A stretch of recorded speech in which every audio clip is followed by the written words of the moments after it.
뛰다 보면 발목 바깥쪽에 통증이 있는 경우가 간혹 있는데 병원 가기에는 좀 약하고 근데 혼자 뛰다 보면 좀 아프고 애매한 경우가 있잖아요. 그럴 때는 그래도 내가 또 좀 뛰는 사람인데 혼자서 좀 셀프로 해볼 수는 없을까? 할 때 따라 하시면 좋은 운동 3가지 오늘 추천드리도록 하겠습니다. 안녕하세요, 재활원입니다. 보통 발목 통증은 뭐 근육이 약해서 뭐 구조적으로 나빠서 이런 거는 병원에 가서 판단을 많이 받으시는데 대부분은 만성 발목 불안전성이라고 하는 발목이 자주 흔들리는, 뭐 예를 들면 어렸을 때부터 저 한쪽 발은 자주 접질려요, 자주 삐어요, 이러신 분들은 대부분 가지고 있을 병이에요. 이거는 만성 발목 불안정성이라고 하는 이름이고요. 이 친구들은 어떻게 하느냐, 병원 가면 뭐 체해 충격파 하세요, 수술하셔야 됩니다, 이렇게 얘기할 수도 있지만 솔직히 그건 최후의 수단이고요. 혼자서 셀프로 이렇게 발목을 강화 운동을 해주시는 것만으로도 충분히 괜찮아지실 수 있거든요. 어릴 때부터 발목을 자주 접질렸다, 혹은 뛰다가 보면 발목 외측에 통증이 있다, 또 내가 가만히 있더라도 발목이 자꾸 흔들린다, 한 발로 서 있는 게 10초 이상 하기 힘들다, 이런 분들은 거의 다 대부분 해당하신다고 보면 될 것 같습니다. 그래서 오늘 운동 3가지 알려드리는 거 집에서 한번 따라해 보세요. 먼저 첫 번째는 간단하게 앉아서 할 수 있는 발목 운동이고요. 발목을 이렇게 들고 바깥쪽으로 보내주실 건데, 중요한 포인트는 무릎이 바깥으로 같이 가거나 발 뒤꿈치가 갈 때 이렇게 같이 가지 않게 잡아주시는 게 키포인트 1번. 다음 밴드를 이렇게 발 바깥쪽에 잡아주세요. 그리고 내가 무릎이 바깥쪽으로 가지 않게 무릎을 잡아줍니다. 이 상태에서 밴드는 이 방향으로, 내 발은 이 방향으로 같이 가면 돼요. 처음부터 엄청 세게 하실 필요 없어요. 이렇게 밴드가 약간 넉넉한 상태에서 하셔도 됩니다. 발목을 꼭 위로 들어준 상태에서 발을 바깥쪽으로 보내주시면 돼요. 이런 식으로.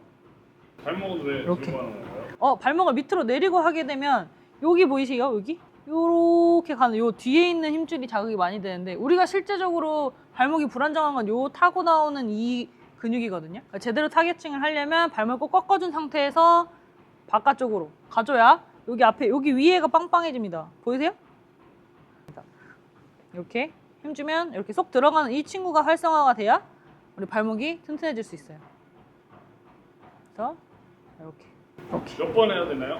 보통 재활을 하시는 분들은 10번만 해도 힘들거든요. 근데 내가 사람마다 다르기 때문에 10번씩 3세트를 했을 때 여기 쥐날 것 같아 라고 하면 10번씩 3세트가 맞고요. 그거보다 난 좀 견딜만 한데? 그러면 20회, 30회 이런 식으로 횟수를 늘리는 걸 추천드립니다.